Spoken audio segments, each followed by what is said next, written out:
Good morning, everyone. It's the morning meeting. Sean, Dan, and I take you through the day and the style of the network news division's morning meetings, where they talk about the day book of what's coming up, looking forward to the day, the week ahead. And there's a busy week ahead, including one of my least favorite events, UNGA, where you cannot move a block in Manhattan in a car. Uh, we'll tell you all about that. We'll kick it around, and then we'll be delighted, and I mean it, to take your questions and comments if you're on the two-way platform. Please raise your hand. And we'll get to many of you soon, although we have a lot of topics to get to, warning you now. Uh, if you're watching on X or YouTube, uh, Dan, this is going to be a segue. What should people who are watching on X or YouTube remember? No Oh, smack, smack in the no chat. smack in the chat, embroidered on our shirts, which reminds me to remind everyone about one of our favorite sponsors, the good folks at Fairway and Green. You might think someone who just got off the red eye from Phoenix would look disheveled. In fact, Dan, have you ever seen me look better? No, I mean, to look that crisp and cool after sleeping in a shirt must be a nice shirt. Yeah, it's a beautiful shirt. The folks at Fairway and Green now have available for your purchase customized, bespoke products from the morning meeting in two-way. Sean, how could people possibly buy these without a discount? They can't, Mark, but that's what's great. We've got one for everyone now. In fact, if you go to twoway.tv/fairway and use code two-way20, that's the numeral two, way 2020, you get 20% off. Mark, here's the best part. It's site-wide, quarter zip sweaters, you name it, whatever you want, 20% off using code two-way20. And beautiful stuff. Noah, are the women's clothes available and the embroidered catchphrases? Is that available yet, or is that still pending? I think the women's is up. I need to check on that one. Anyway, I go there now. It's great stuff. You see us wearing it regularly. It's so comfortable. I slept in mine on the red eye, and now again, look how great it looks. If I put it down there, it just bounces right back into shape. Again, as Sean said, go to Fairway. I go to twoway.tv/fairway, promo code two-way20, 20% off site wide. Many of you have already bought products. There's lots of options. They're all beautiful. We recommend. All right. There's so much to get to, but we're going to start with the day book. Let's see. The day book. As I said, the day book. Here we go. It goes quick. The president, I'm just having a little trouble finding it. Yeah. Fox is the radio pool. Breitbart's the new media pool, etc. USA Today, etc. Whatever. And then they're out of town pool because that's a lot of Fox. Times. The president at 4 o'clock in the Roosevelt Room with Bobby Kennedy and Oz are going to say that Tylenol, they believe, is the cause of not all of autism. I was going to say not the cause, a big cause, and we'll talk about that today. It's an interesting thing, and the president's quite excited about it, as he made clear yesterday in his speech.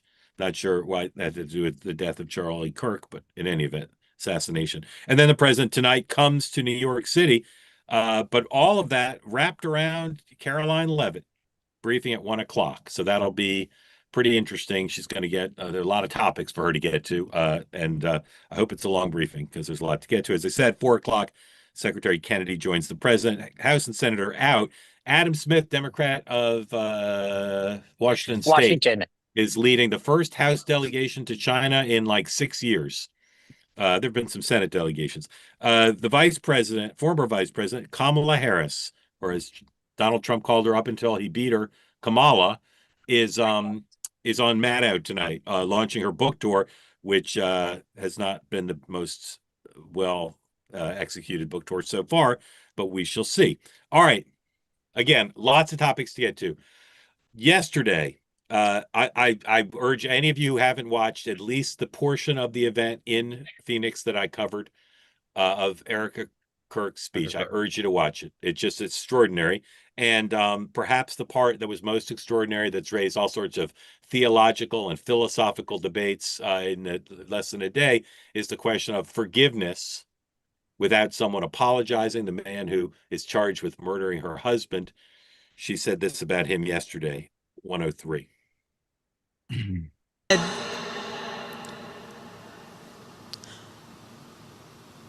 Father, forgive them, for they not know what they do. That man, that young man, him.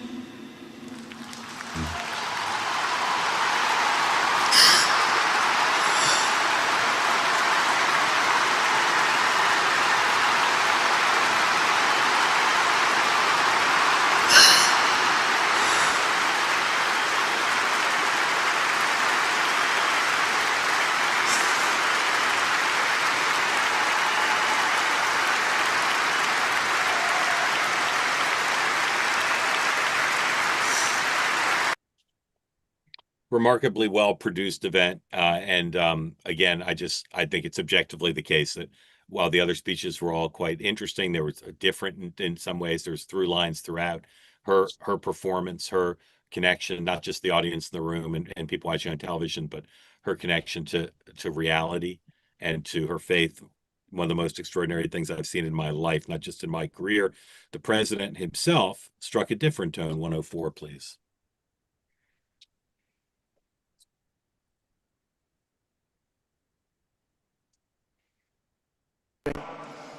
In that private moment on his dying day, we find everything we need to know about who Charlie Kirk truly was. He was a missionary with a noble spirit and a great, great purpose. He did not hate his opponents. He wanted the best for them. That's where I disagreed with Charlie. I hate my opponent, and I don't want the best for them. I'm sorry. I am sorry, Erika. But now Erika can talk to me and the whole group, and maybe they can convince me that that's not right, but I can't stand my opponent.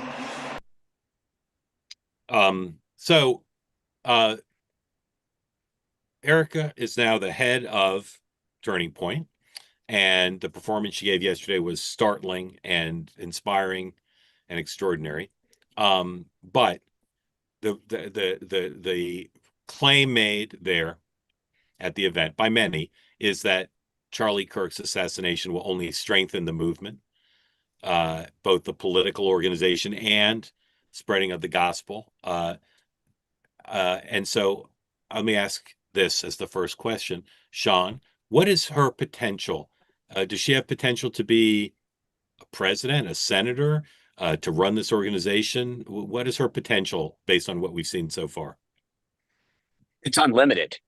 She can do what she has shown the last week is somebody of enormous poise, deep courage and faith. And I think she can do anything that she chooses to do. And she's clearly got a platform now to do it. So obviously this will be something that evolves, but I think a lot of eyes turned to her last night, and frankly, over the last week, based on the first comments that she gave the day or two after Charlie was assassinated. So I think she is somebody who everybody will keep their eye on. Dan, she's obviously a great speaker. She obviously shows her heart in a public way with purpose like few have ever done, really, literally in the history of communication and certainly televised communication. Do you think she's got a political future or a spiritual future beyond Turning Point, potentially? I don't know, because I agree with what you and Sean just said, but what we don't know and won't know for, months, if not a year, is can she connect, inspire, kind of register and turn out people? I mean, that was Charlie Kirk's amazing gift, was he could kind of do all of the above. And he proved it over a decade as he turned out more and more voters for the causes that he believes in. As you say, she can speak well. She's authentic as anyone I've ever seen. If her message and her foundation is forgiveness, what a powerful message in these times. But, she's a mother. She has young children. She's now a widow. Does she want to travel the country? Does she want to go and go on campuses and give speeches and organize? Or is she going to be more of like the chairperson and leave it to others to be management and kind of go do the nitty gritty of organizing? We're just going to have to see. The interesting thing about your question is throughout history on both parties, sometimes an elected official will pass away and they'll turn to the spouse. You think even Mary Bono, when Sonny Bono passed. I mean, there's a whole history in Missouri. Mel Carnahan and yep. Emerson. Yep. So this is, and then in Louisiana, Julia. Anyway, this is But the difference here is that in many cases, the spouse isn't really involved, and they say you've got the name ID, whatever. Erika was very involved in Turning Point. She's very involved in being in Charlie's philosophies and his actions and what he was doing. So for her, this is not just like some random spouse stepping up and stepping in. She's been intricately involved in the process, in the movement, in the message.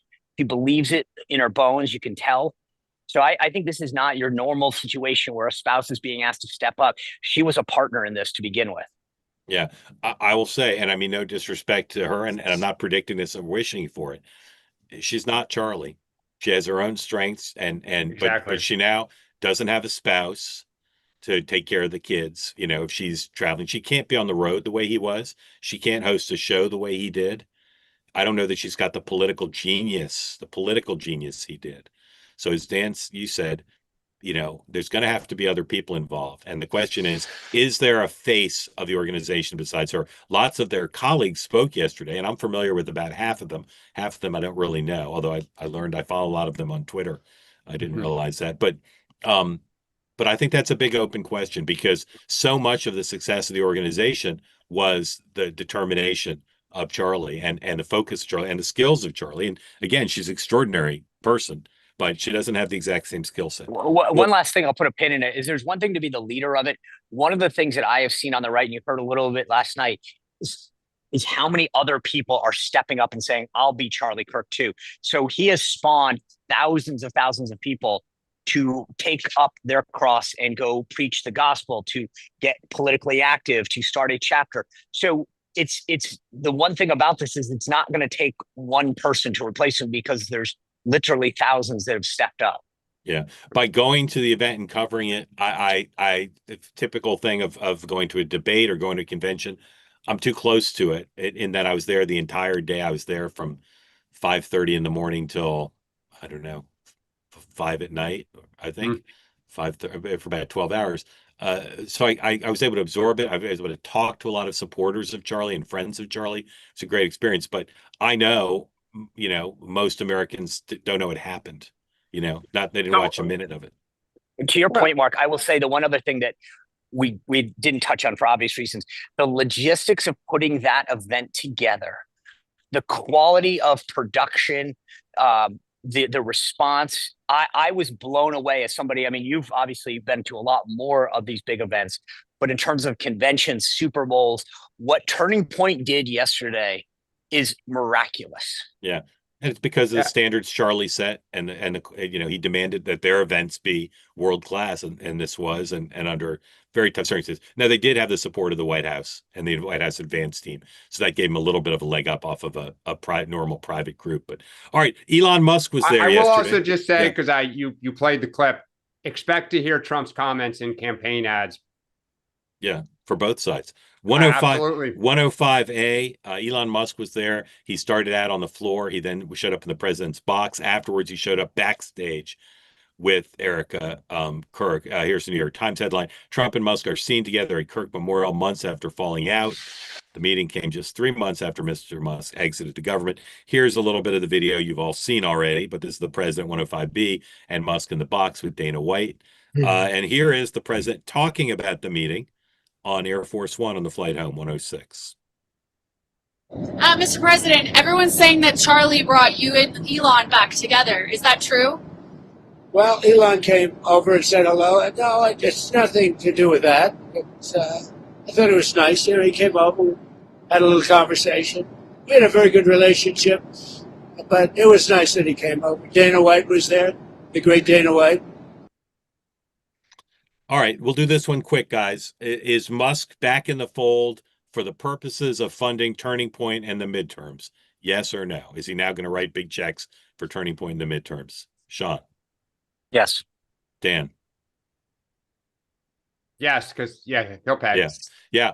This is Spidey Sense no reporting. I think he was so moved by Erika yesterday that he's gonna become a big contributor. I'll go a step further. For his businesses, he needs to kiss their butt and get back in the good graces. Yeah. All right. That'd be more cynical than my point of view. All right. Later today, 4:00, the president and Bobby Kennedy are announcing something the Wall Street Journal reported about a month ago, which is that they believe that that Tylenol is a major contributor to the increase in incidence of autism.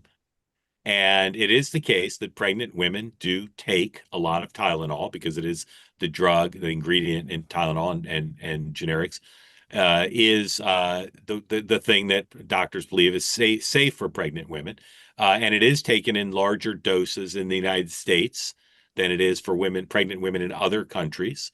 And that's the theory that they have. The maker of Tylenol says it's not true. Some medical experts say disagree and don't believe that that's a major cause or a cause at all in some cases. So none of us are medical experts, but Dan, what's your view of the significance of this announcement? Well, people have been wondering what are the causes or a cause. And so if this is a piece of the puzzle, I think it's going to get attention. I think what's fascinating is the Wall Street Journal story that you referenced this morning says there are several people in the administration who disagree with this and are very concerned about this announcement. The medical community seems to be entirely split. Whenever you're going to make a major kind of earth-shattering announcement on anything, you want your side at least to be completely unified and singing from the hymnal. My sense is they are going to go into this announcement completely fractured, and that is not a good look when you're talking about children and health. Because I think the same thing says, still take Tylenol if you have a fever. Well, if it's causing autism, shouldn't you take something else if you have a fever? There's no alternative for pregnant women, as I understand it. Sean, why is the president so excited about this? Why is he calling this one of the biggest announcements like in American medical history? I don't quite understand that. He said that in his speech yesterday. Yeah. I mean, I'm sure he'll get asked in the pool today what he thinks of it and why. My guess is because he's been told that this, I mean, I'm sure that the people around him in terms of Oz and or Bobby or whatever have really hyped it up. Yeah. Obviously. And I will say, I've noted this before, the president's got a soft spot when it comes to like kids. And so the idea that he thinks that, or he's been told that, he's on the road to helping solve this is probably a pretty big deal. Yeah. All right. Let's we're going to toggle back and forth, do some of these quickly. This one will be quick. Government funding shut down. The Democrats over the weekend continue to not see what Schumer's endgame is. Schumer and Hakeem Jeffries trying to be on the same page. Sean, where are you now? Shut down, no shutdown, of what duration, if there is one? I think, it's a Tuesday night, so keep that in mind, but I will say the people that I've talked to said that this Congress and this administration, if that believe that we will go to a shutdown, will be minimally invasive, meaning they're already planning to make sure that national parks stay open, that everything so that it's not felt. So I think you might actually get one for 48, 72 hours, but I think they're already planning how to minimize the impact that people don't feel it. And when they eventually make a deal, Sean, what will the Democrats get? Nothing. They're offering a clean CR, which is what Democrats have offered forever. So it is kind of, and Dan's pointed this out, but Schumer asking for trillions of dollars for a short-term stopgap is insane. Dan. Yeah, I think it'll be 5 to 10 days. And if their Democrats are smart, they'll keep it simple, stupid. It's the ACA extension. It splits Republicans. They know they have to do it. Yeah. Kimmel still off the air. ABC, Disney still not explained why they took him off the air. There's not been a word from them about why. Bob Iger still faces an extraordinary quandary. There's no good outcome here for him. Here, 109. This is just one example. Disney, this is from Hollywood Reporter. Disney's Lilith Fair doc premiere, Sarah McLachlan says musical performances canceled amid calls for free speech following Jimmy Kimmel's suspension. The point is there's a lot of talent on camera, producers, writers who do not want Disney to cave. They want Kimmel back on the air. If they put Kimmel back on the air, I can virtually guarantee you he will not apologize. He will not say what they want. Comedians are going to continue to speak out. There's there's the affiliates. It's a really affiliate station owners. Very tough situation. The president talked about Jimmy Kimmel in his normal warm way last night on Air Force One. 108, please. I did this show before I ran for politics. I did this show many times, and he was never one of the top people. Do you remember during the Academy Awards when he read my truth just before giving out the Best Picture Award? And I said, and what he read was that he's the worst host in the history of the Academy Awards. Look, Jimmy Kimmel suffers from two things. First of all, he said a terrible thing about Charlie, but he also suffers from the fact that he's got no talent and he's got no ratings. A deadly combination. That's deadly. Well, we didn't really recall the president being on Jimmy Kimmel. So here, not available on other programs because they don't have our alacrity. Here is the president on Jimmy Kimmel, Once Upon a Time in 2015. Who do you like more, Bernie Sanders or Hillary Clinton? Well, I actually think that Bernie would be easier to beat, even though he shows up a little bit better in the polls, and I might be wrong, but what I do like about Bernie is that when he loses, because the system is rigged against him, totally, just like it was rigged against me. I mean, the system is rigged. And if I didn't win by massive landslides every state, there was no chance that I could have won. And he's sort of having the same thing, except she's got a different, kind of a deal. She's got superdelegates that were just handed to her. I don't know how. Do you understand how that works? Because I don't. Nobody understands it, but it's an unfair system. And I mean, I understand the bosses hand out delegates, and whoever gets the most, superdelegates has a good advantage. But it's unfair to him. I don't like what's happening, and I watch it. And we had it too, the Republicans, in a more sophisticated way, because the superdelegates are so obvious. The Republican system is also, and I think I came up with the word rigged because I was going around 3-4 months ago screaming, this system's rigged. Then I started winning by so much that it didn't matter whether or not it was rigged. It's sort of like the prize fighter. They go into the ring, and if they knock the guy out, it doesn't matter if the judges are fixed, right? Yeah, right. If there's a brick in his glove, he's still on the ground. I think it's very unfair what's happening to Bernie Sanders, actually, and it's a system that's not a good system. I asked Bernie Sanders because he's going to be here tomorrow to ask a question. Have you met Bernie? Have you guys ever met before? I've never really had the privilege. I see. Okay, so here's the question from Bernie. He asked, Hillary Clinton backed out of an agreement to debate me in California before the June 7th primary. Right. Are you prepared to debate the major issues facing our largest state and the country before the California primary? Yes or no? He wants to know if you will debate him. Yes, I am. How much is he going to pay me? You would do it for a price? What would the price be? Yeah, because if I debated him, we would have such high ratings, and I think I should take that money and give it to some worthy charity, okay? So if it was done for charity, you would agree to do that? If he paid a nice sum toward a charity, I would love to do that. Oh, interesting. What if the network put up the money? All right. I'm enjoying this, but it seemed to have too much time. First of all, their rapport is fantastic. I thought that's got to be spring of 2016, not 2015, based on what they were saying. So here's my question, guys, and again, we're going quick here. Will Jimmy Kimmel be back on the air this week? Sean, yes or no? Well, Sean, Dan. He didn't want to answer the question. He just dropped off. Yeah, yes or no, Dan? No, he will not be this week. Will he ever be back on the air? I don't believe so.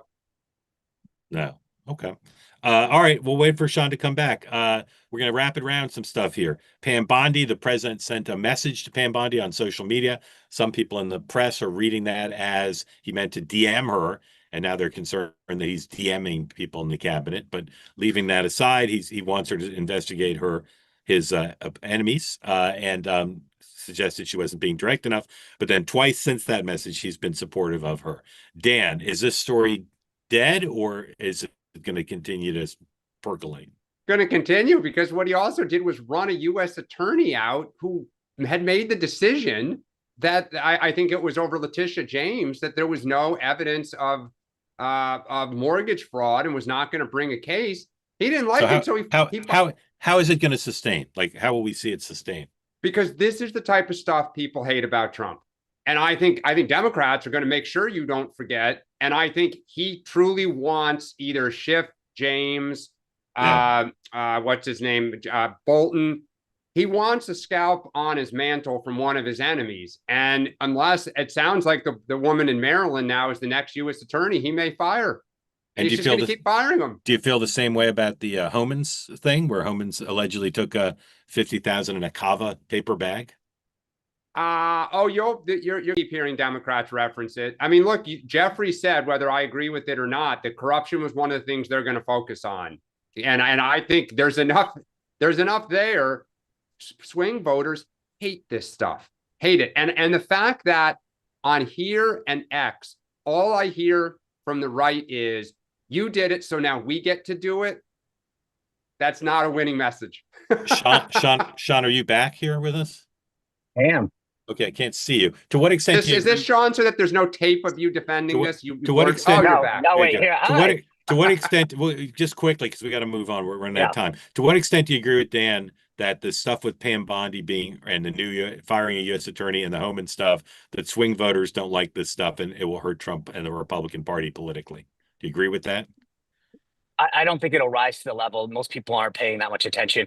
I do want to make one quick comment. I know I dropped out on Kimmel, which is I think one of the things that the last 8 years, everyone in the media loves to use the phrase without evidence. And there is this narrative that ABC in particular, but others are saying that Kimmel was canceled because of a comment that the FCC chair put on.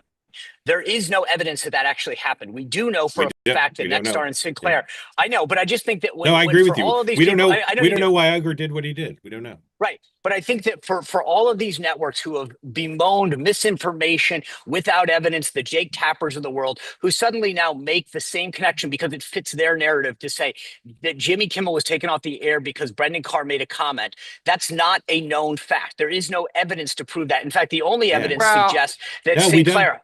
Right. No, we don't even know that it was Sinclair. We don't know why. Bob or Nexstar. But Sean, what we do know, according to reporting, and this would make logical sense, is that when Carr spoke, the executives of ABC became very aware of it. Yeah, but they also became aware of what Nexstar and Sinclair did. No, they also might have been offended by what Kimmel did. We don't know. I agree, but to say that it's a lie to say that it basically you're it is a lie. It had no impact. And I'm saying, but Dan, hold on. Key phrase, just to be clear. It could have had everything to do with it. Sure. It could have had nothing to do with it. But for the same people who have bemoaned misinformation and the phrase without evidence for the last 8 years, to immediately jump to the conclusion that it did occur because they are equally culpable. And every one of these people from CNN to Politico to ABC News is showing exactly what liars they are. Totally agree. But I will say this, even if Bob Iger's action had nothing to do with the FCC chair, he still shouldn't have said what he said. Totally agree. Fine. Yeah. But that's again. Yeah, my issue is the without evidence crap. At the UN today, again, the president arrives tonight. They're having a day-long thing led by the Saudis and the French, I think, on Israel and Palestine. The U.S. is not involved in this meeting. The president's meeting with Zelensky at some point this week. He's meeting with the Turkish president, right? He's a president, or is he a prime minister? Erdogan. Is he Turkish president? He's a president. President's what I thought. Erdogan. Anyway, yes. lots of UNGA meetings. The president said he's going to have like 20 bilats. Besides Israel, Sean, name one thing you're interested in UNGA this week. I mean, you can't help but think that Ukraine's going to be a major topic. Okay, Dan. China and how he deals with China still in the long run. He wants a deal. All right, two more things, and then your questions. If you'd like to get in the conversation and you don't have your hand up already, please put it up now. We'll get to you in just a moment.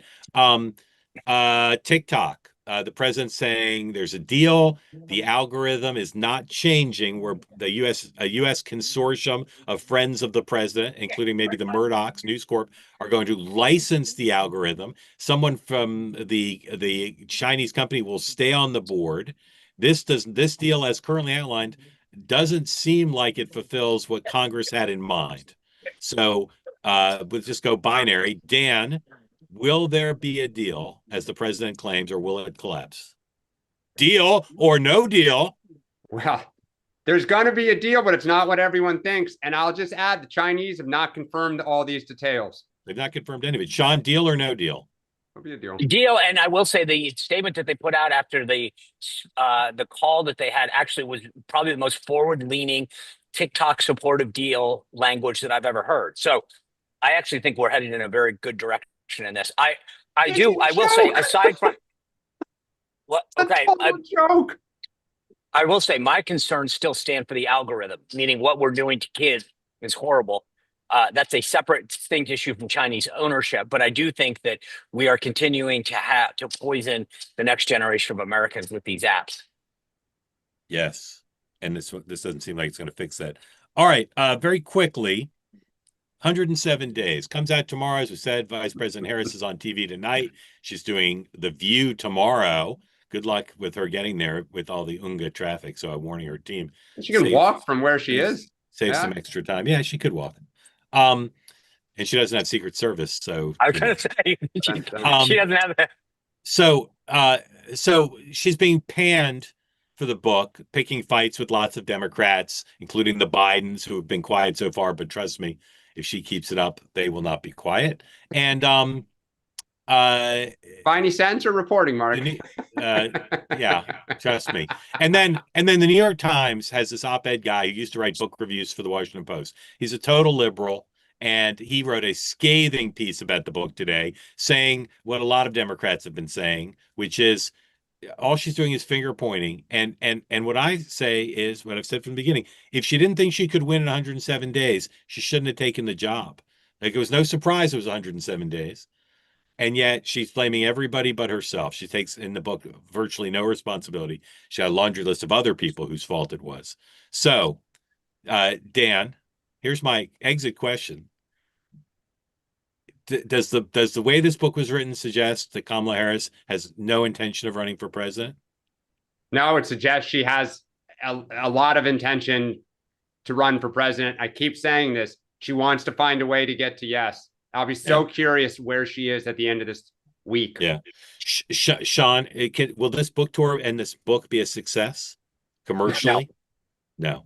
Well, it depends on, I've got to be honest with you. It depends on how you define it. Because I think one of the things, and we talked about this before, where I think Kamala screwed this up was the publishers made her lean in to do and say things to make it a success, which is what they deem success, book sales and revenue.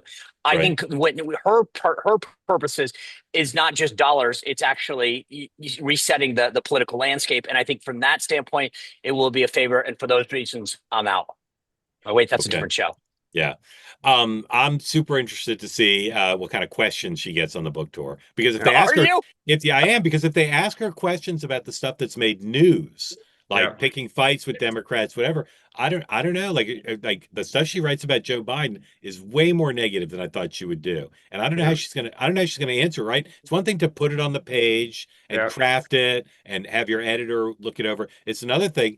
Because again, what have I always said, Dan, about Kamala Harris? She does not like to make difficult decisions under pressure. And when she's asked these questions, to tell these stories out of her mouth, it's going to be a challenge. Well, Mark, you know, that on that point, she's done well historically in debates and stuff when she has scripted the counterpunch, but she's terrible thinking on her feet.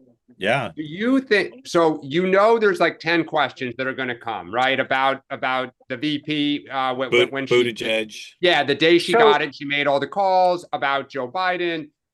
Do you think she has crisp, clean answer? Right. See, that's the thing, and that's where you're going to be like, you knew they were coming. For those of you listening to the podcast version, Mark is laughing. Everybody, I just laughed silently but uproariously. Don't forget to download the podcast. Can I make one point that we're missing too? And it's not that we're missing. When people go on book tours, they assume that the host is going to ask them about their book, and that's where they're wrong. That she's going to get asked about UNGA, she's going to asked about China, she's going to get asked about Gaza, she's going to get asked about Russia, she's going to get asked about Charlie Kirk, she's going to get asked about government shutdown.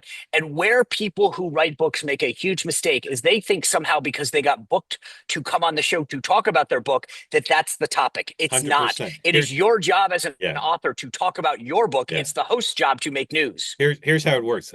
Great call, Sean. The interviewer, correct. The interviewer holds up the book. Vice President Harris, you hear your book 170 days. We're going to get to the book in just a minute. But first, let me ask you 40 questions about Charlie Kirk. All right. We're going to get to your questions in just a moment, but a word from our other sponsor. First, the CB Distillery is another discount for you on this one too. Nights when you can't sleep or you've got aches and pains from exercise, you're exhausted, dragging, you need more rest, and this is one way to do it. Use the good products from CB Distillery. It's not just about sleep, as I said, though. It also can deal with stress, pain after exercise, mood, and focus. High quality, clean ingredients, no fillers, just premium CBD. Imagine being able to wake up refreshed. Okay. Over 2 million people trust the products from CB Distillery. If you're looking for better sleep, less stress, and to feel good in your own skin again, try the products from CB Distillery. Take a look. Go to the website, cbdistillery.com. Use the promo code MARK a miraculous 25% off. Again, if you're looking for more sleep, more relaxation, pain relief after exercise, if you're sore, give it a try. Go to cbdistillery.com, promo code Mark for 25% off your entire order. Thank you for your attention to that matter. Here we go, everybody. Time for your questions and comments about whatever it is you wish to discuss. My goodness, I got a lot of options here. Yeah. A lot of hands up. Ooh, my goodness. Just give me a moment, people. I'm a lot like Joe Biden. I like to look at the list that's been provided to me. I don't like to call on people just spontaneously. Carrie, welcome in. I think Carrie might be new to the program, which would be exciting. Carrie, have you ever been on the show before? No. Chicago suburbs. Which All right. suburb? I'm going with where was it that Dick Cheney said Adam Clymer was a major league asshole? That was in what's the name of that place? Somebody help me. Hinsdale or No. Winnetka? No, somebody Google it. Carrie, what suburb If you're are you from? listening to the podcast, you'll now see an expletive little thing on it too now. Yeah. Carrie, what suburb do you live in? I am in Downers Grove. So whoever said, I think Dan just said Hinsdale. I'm a stone's throw from Hinsdale, just a little further west from there. So Do you go into town a lot? Not anymore. I work from home. You see me, this is my office in my basement, and I've been working from home since before it was cool to work from home. I'm a legal recruiter. So that's kind of what keeps me busy these days, in addition to raising 2 teenagers and taking care of a family. All right. And how long have you been part of the two-way? How long have you been part of the two-way community? I have been watching you guys for quite a while. This is my first time on the platform. I was one of those voices that kept encouraging you to put it on pod, because I love to put my phone in my pocket or go to the gym and have you guys in my back pocket and not have to keep my phone open all the time. But I've been so moved by what's been happening over the last couple of weeks. And I'm always so impressed by the voices in the community and the questions that are asked by members of the community, that it inspired me to get up the courage to sign on with you guys and see if I can get some feedback. Amazing. Great to have you here. Naperville is where Dick Cheney called Adam Clymer. Okay, so my sister's in Naperville. That's just even a little further west from me, so very close. That place is lovely, Naperville. It's very lovely. Downers Grove, also very lovely. Also lovely. All right. I haven't been to Downers Grove, but next time I'm there. Tell us what's on your mind. And again, thank you for being part of Two Way. Yeah, absolutely. So Charlie's on my mind, as I know a lot of people are, and I'm sorry if people are getting tired of talking about it. I'm not over it yet, and I don't know when I'm going to be over it. I'm gonna try to be mindful of my time and everybody else's time, but I want to give you a little background about how I got to where I am sitting on this platform and feeling the need to kind of speak out, because I think it sort of informs where I'm at. So great. I'm a two-time. I know you guys love to ask. Yeah. Sorry, Mark. No, go ahead. Just take your time. So, two-time Trump supporter. I did not vote for him in 2016. I voted for Gary Johnson, I think was that the Libertarian candidate. Yep. And I started, I was not a Trump supporter. I thought he was the orange man. I thought he was bloviating. I thought he was obnoxious. I wasn't really paying attention to him. And then COVID happened. And during COVID, I did what a lot of people do. You're glued to your TV, you're watching CNN, you're watching Fox, you're watching MSNBC. CNN at that point was my platform of choice to get my news, and you had nothing else to do, so you're watching the TV all day. And I was forced to watch Trump, and I was forced to watch his press conferences. And what happened during that time is I would see Trump in a press conference talking about, using bleach on surfaces, talking to somebody about using bleach on surfaces, and then Trump making a comment, well, wouldn't it be great if we could find a way to do that with the human body? And then the next thing you know, they cut away from Trump and there's CNN saying, Trump tells people to inject themselves with bleach. I would hear Trump saying, wouldn't it be great if we could pack the churches on Easter? And then CNN would say, Trump vows to pack the churches on Easter, endangering millions. And I started to think, wait a second. I started to just think to myself, like, this guy's been screaming about fake news for years and years. I've paid no attention to it, but like, is this maybe what he's been talking about? Is this the fake news? And the more I started to talk and the more I started to listen to what he was actually saying with my own ears, instead of what the media was telling me to believe, I realized that he wasn't who I thought I was. So that led me to the path of independent media during COVID, you know, and I found Mark, I found you, I found Megyn Kelly. And I really am a person now who gets my primary information through independent media. You guys, Megyn, Glenn Greenwald, Matt Taibbi, Michael Schellenberger, Alex Berenson, The Free Press, Catherine Herridge. Gary, you speak for tens of millions. Yeah, I was just gonna say, Thank you. Thank you. And so I think what I found during the Biden administration, and once I started watching independent media, was this frustration over all these lies that the media was telling me, that the mainstream media, you know, dominant media was telling me. And there was this watershed moment. Everybody remembers it. It was the night of the debate between Donald Trump and Joe Biden, where Joe sat with his mouth agape, you know, and looked like the walking corpse. And the next day, it felt to me as if the heavens had parted.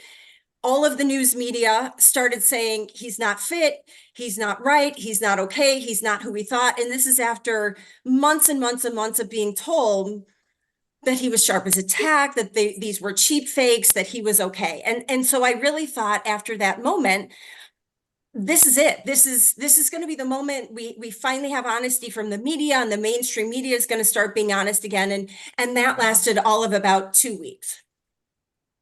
When Charlie was murdered, I think I had sort of the same reaction that I had after the Biden debate, when the media started being honest for a couple of weeks. I thought, finally, like, we're going to finally have an honest conversation about what's going on. And there's no possible way that anybody could spin the assassination of Charlie Kirk into anything other than what it was. Wow, I couldn't have been more wrong. You know, not only was I horrified by the people celebrating the assassination of Charlie, but the disgusting attempts to spin it different ways. And I'm not talking about far left people. I mean, Sean, I saw you over the weekend reposted ABC's John Carl making a statement that the murder of Charlie was not a political act. NBC News this weekend came out saying there's no evidence that the shooter had any ties to left-wing groups. Jimmy Kimmel saying he's MAGA. Montel Williams on CNN saying that they're star-crossed lovers. ABC's Matt Gutman saying, you know, they were sharing touching texts, and the lying is just making me absolutely insane. Yeah. So, okay, I'm coming around to my question. I've already talked too much. So I want to get past this. I want to be able to feel better about this. And I know Mark and Dan and Sean, I listen to you guys every single day. Mark, I listen to you twice a day, sometimes 3 times a day, depending on if you're next up that day.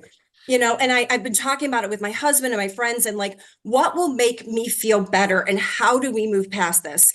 And here's what I would like to see from the leaders, Dan, of your party, and I want your feedback on whether this is just pie in the sky or whether you think this could ever happen. But I would love the leaders on the left, the political leaders. And I don't even know who that would be at this point. Is it Pelosi? Is it Schumer? Would it be Obama? Would it be Bill Clinton? I don't know. But I would love someone on the left, a leader, to say, 1, political violence, not acceptable. They've already done that. And I commend those. And I agree with you, Dan, that the leaders have spoken up and say political violence, never acceptable. I would love to hear them say, and if you're celebrating Charlie's assassination, there's no room for you in our party. There's no room for that sort of attitude in our party. So if that's your takeaway, we don't want you. And 3, I would love, this is never going to, my husband tells me I'm delusional and it'll never happen. Yes, the rhetoric comes from both sides. I agree with that. But I would love for a leader in this situation to be able to step forward and say, we need to talk truth about what this is. Not Portman from Minnesota, not Paul Pelosi. We're looking at Charlie Kirk, and we need to be honest about what this was. He had bullet casings with slogans from Antifa and furry culture, his own words, talking about being, in a relationship with his trans lover, his parents talking about how he had gone too far left, how he had really fallen into the gay and the trans. I feel like unless we have some honesty and unless we have some acknowledgement about what this act was, not all the other acts, I don't know how people like me can move forward. Carrie, incredible. and connecting this to the Biden thing is so smart. And I've been asking people on the left since Charlie was assassinated to appreciate the point of view you just expressed. What happened this weekend with the firing of the U.S. attorney and Homan. There's plenty of other things to cover, and they need to be covered. But to grudgingly say, yeah, it's sad the guy died, and we'll wait a day or two before we criticize the things that continue to be said, even this weekend, about Charlie. The left has to understand a hero, a leading figure, a friend to so many, was assassinated. They have to understand why that's so emotional for people, and they don't seem to. Sean, questions or comments about all the great stuff Carrie said? Preach, sister. I thought it was fantastic. Thank you for walking through all that, because you're right. I mean, the lies and misinformation about what Trump actually said, going back to Charlottesville, very fine people, they still perpetuate that lie.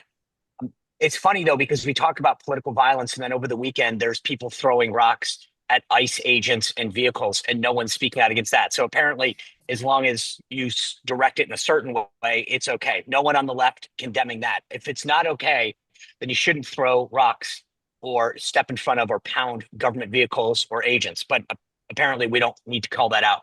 On the vote, it was fascinating when a Republican Congress led a resolution on, her name is Hortman, correct? The former Speaker in the Minnesota House. It was unanimous. Every Republican voted to condemn that, led by a Republican Congress, and put it on the floor. Last week, 90 Democrats refused to support a resolution condemning the assassination of Charlie Kirk. 90. And no one in the media brought that up as a problem. I mean, it's funny because they all love to condemn it, but then they won't actually put their name behind the votes. And again, the media is complicit in letting that just go by. You name checked what happened on. Hold on.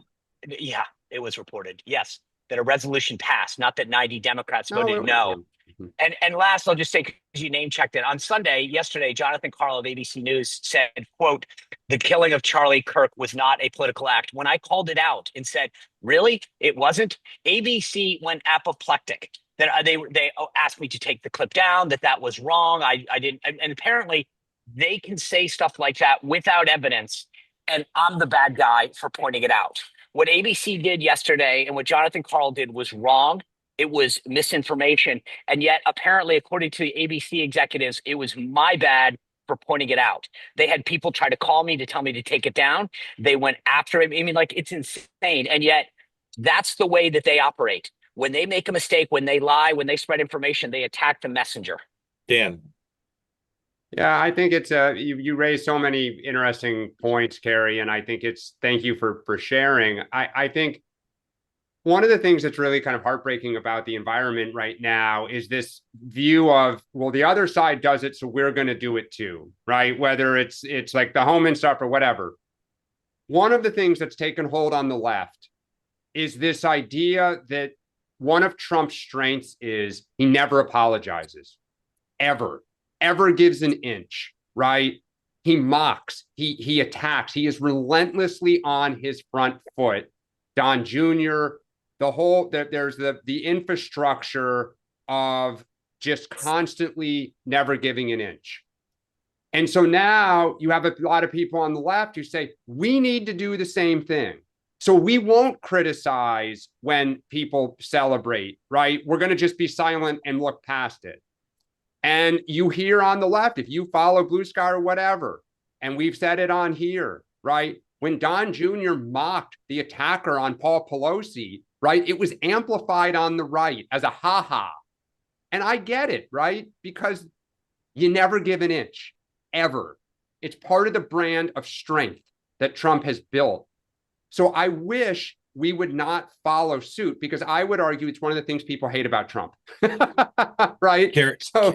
Carrie, grateful to you for coming on. I hope you'll come back regularly. And thank really you, Carrie. Appreciate what you said. And I know tens of millions of people agree with your analysis, but you said it brilliantly. So thank you. Welcome in, Jesse. Thank you for being part of Two Way. Tell folks who don't know where you are, what's on your mind for Dan and Sean, please. Yeah, I've watched you guys for a long time. Meghan McCain's podcast is what first brought me to the show and made me aware of it. I am from Louisville, Kentucky. I have voted for both Donald Trump and Andy Bashir.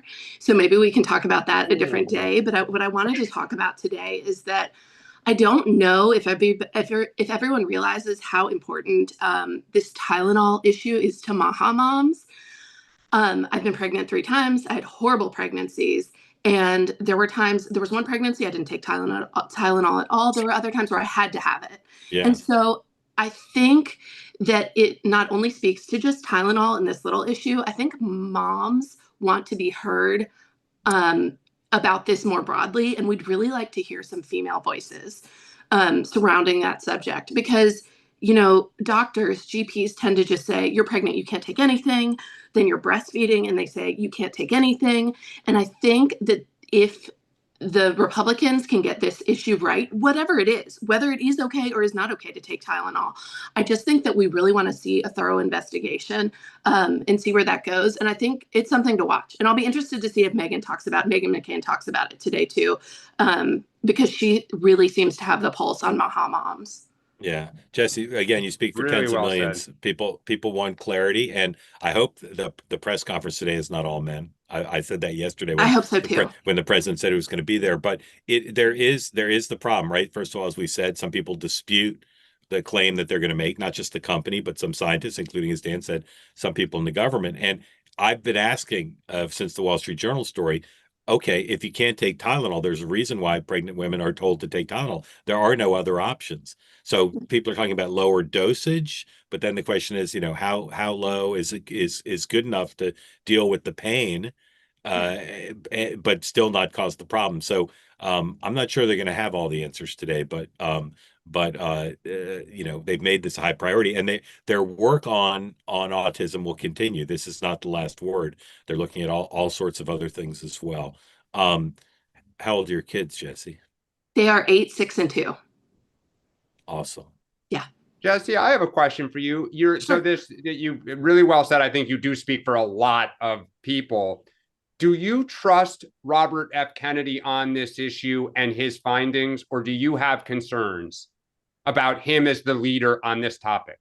I do have concerns. And that's why I want to hear from a lot of voices. I think MAHA moms are they're smart too. They've been trying to figure this out on their own for years. Not just this issue, all sort of mom issues, what's best for our kids. And there is conflicting evidence.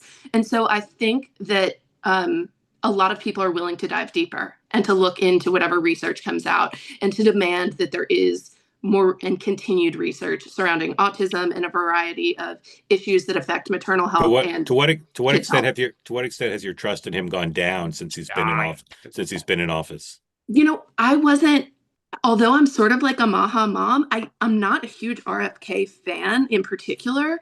So I've never put that much emphasis on what he necessarily has to say, but I'm very appreciative that he's raising these issues. Who do you look to? Who do you trust on these issues? Other moms, my own pediatrician, my own research. Yeah. Sean, go ahead. If you are a Democrat thinking of wanting to lead our party, listen to Jesse. Don't mock this idea. Champion and embrace what you're saying. That is so well said. Sean. I just say, it's funny. Growing up, there was always this view that you got a second opinion. And then that shifted to suddenly you must listen to everything that Big Pharma and the government say, can't question anything. I appreciate the curiosity, which I think is what's going on now in food, to say what makes sense. Why is there such a strict doctrine that we can only do this or it's good? Because we started to find out in the last year that, red dye probably isn't that good for you. Yeah, ultra processed food, probably not that good for you. So I appreciate the fact that at the very least, what the MAHA movement is doing is getting to question the doctrine that has existed for several decades now about what we must do and getting us back to that relationship that you have, Jesse, where you can say to your own doctor, what's best for me, not that everything has to be dictated straight from the government and from Big Pharma.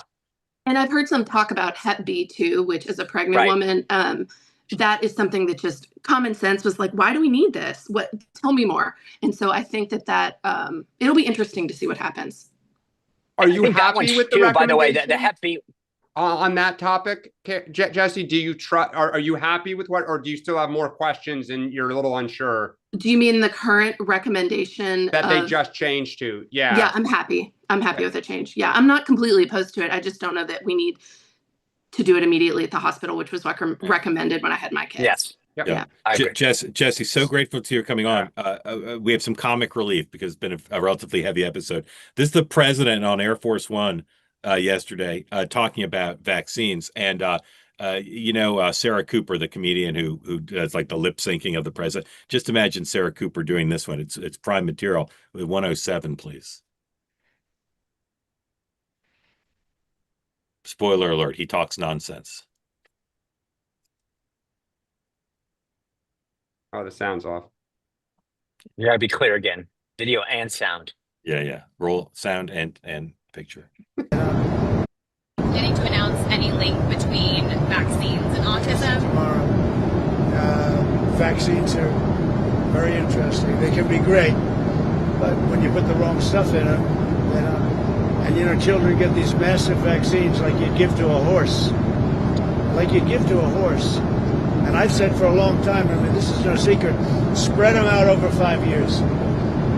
Get 5 shots, small ones. Did you ever see what they give? They give, I mean, for a little baby to be injected with that much fluid, even beyond the actual ingredients. They have sometimes 80 different vaccines in them. It's crazy.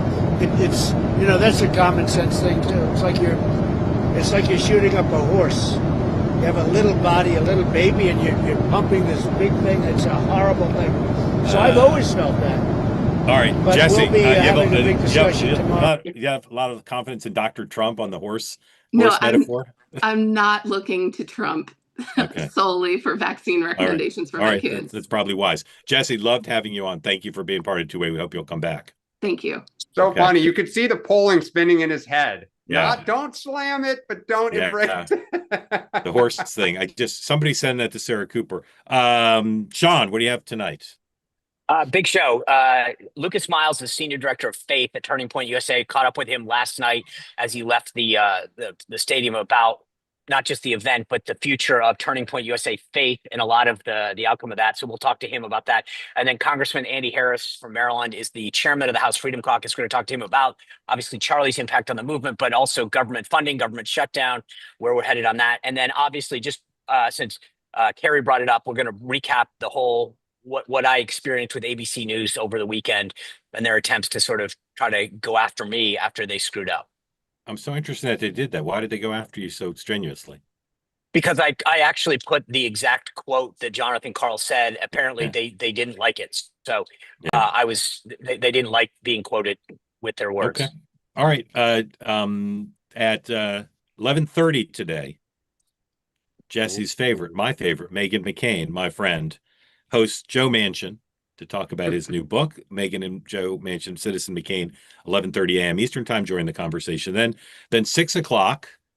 Carrie, I only have 2 shows today. Sorry. I'll be on 2A tonight with 2 great guests, 2 of my favorites, Amber Duke and Steve Elmendorf. We'll talk about all the day's news, including the White House briefing. Don't forget, you can listen to this program, as was said, as a podcast. Same with 2A tonight. Download, like, subscribe, share, play act, whatever you wish. And then I'll have 3 shows tomorrow. So we can fill up everyone's day. Thank you for being part of the 2-Way experience. The 3 of us will be back in 23 hours with more of this program, and it's going to be a very and it's the first day today. Welcome for fall. And by the way, if you want to come out right now today, we still got a couple slots left. YellowRibbonFundGolf.com. Help some caregivers of wounded soldiers. Come out here today, or just donate. It's your call. And on 2-Way tonight, I'll have shaved and I'll be wearing a different shirt. So that's something for everybody to look forward to. Thank you for being part of the 2-Way experience. We'll see you in 23 hours. Have a great day. Hit it straight, Sean. It will do.